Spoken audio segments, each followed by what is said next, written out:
dương mình chăng vô rương đại xe sọ vì rộp rồi cho năm tới បបធ្វើបដីហ៊ុនម៉ាណែតកម្ពុជាមិនចង់ឲ្យបញ្ហាព្រំដែនជាមួយប្រទេសជិតខាងដែលបន្សល់ទុករាប់រយឆ្នាំមកនោះបន្តនៅស្រពេចស្រពិលនិងបង្កើតជាបញ្ហាទៀតនោះឡើយរតនគិរីសម្ដេចបវរធិបតីហ៊ុនម៉ាណែតនាយករដ្ឋមន្ត្រីកម្ពុជាបានថ្លែងបញ្ជាក់ថារាជរដ្ឋាភិបាលកម្ពុជាមិនចង់ឲ្យបញ្ហាព្រំដែនជាមួយប្រទេសជិតខាងដែលបន្សល់ទុករាប់រយឆ្នាំមកនោះឲ្យបន្តនៅស្រពេចស្រពិលនិងបង្កើតជាបញ្ហាបន្តទៀតនោះឡើយដូចនេះហើយទើបរាជរដ្ឋាភិបាលកម្ពុជាបានប្រកាន់យកជំហរប្តឹងទៅតុលាការយុត្តិធម៌អន្តរជាតិ ICJ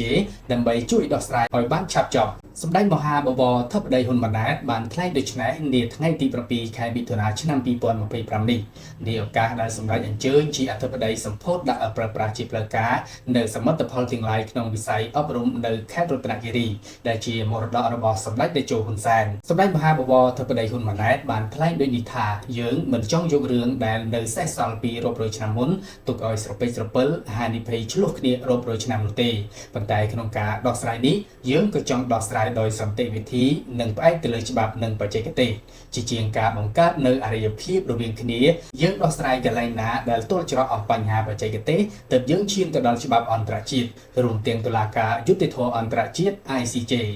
សម្ដេចមហាបវរធិបតីហ៊ុនម៉ាណែតបានបន្ថែមថាក្នុងពេលជាមួយគ្នានេះកន្លែងណាយើងត្រូវគ្នាគឺយើងនៅតែបន្តខិតខំដោះស្រាយប្រើប្រាស់យន្តការទ្វេភាគីរវាងគណៈកម្មការកិច្ចការព្រំដែនរបស់ប្រទេសទាំងពីរដើម្បីឈានទៅដល់ការវាស់វែងខណ្ឌសីមានិងបោះបង្គោលព្រំដែនដើម្បីឲ្យប្រជាពលរដ្ឋប្រទេសទាំងពីរ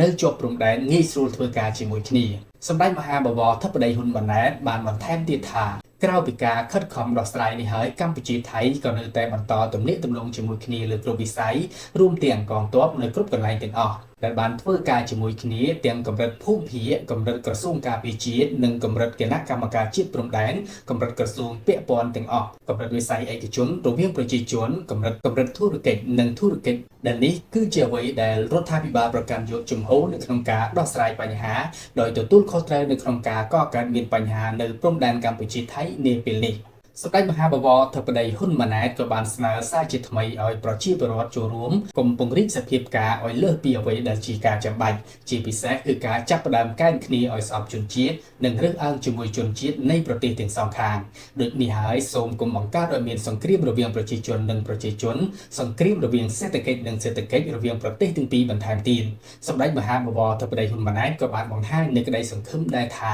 រាជរដ្ឋាភិបាលថៃជាពិសេសនៅក្នុងកិច្ចប្រជុំនាពេលដ៏ខ្លីខាងមុខនេះកម្ពុជាថៃនឹងរកចំណុចរួមគ្នាមួយដើម្បីបន្តដំណើរនៅក្នុងការចរចាដោះស្រាយបញ្ហាព្រំដែនដែលនៅសេសសល់ជាច្រើនរយគីឡូម៉ែត្រទៅទៀតទោះបីជាកម្ពុជាបានយកបញ្ហាប្រាសាទតាម៉ុនធំប្រាសាទតាម៉ុនតូចប្រាសាទតាក្របីនិងតំបន់មុខ3ទៅដោះស្រាយនៅតុលាការអន្តរជាតិ ICJ ក៏ដោយ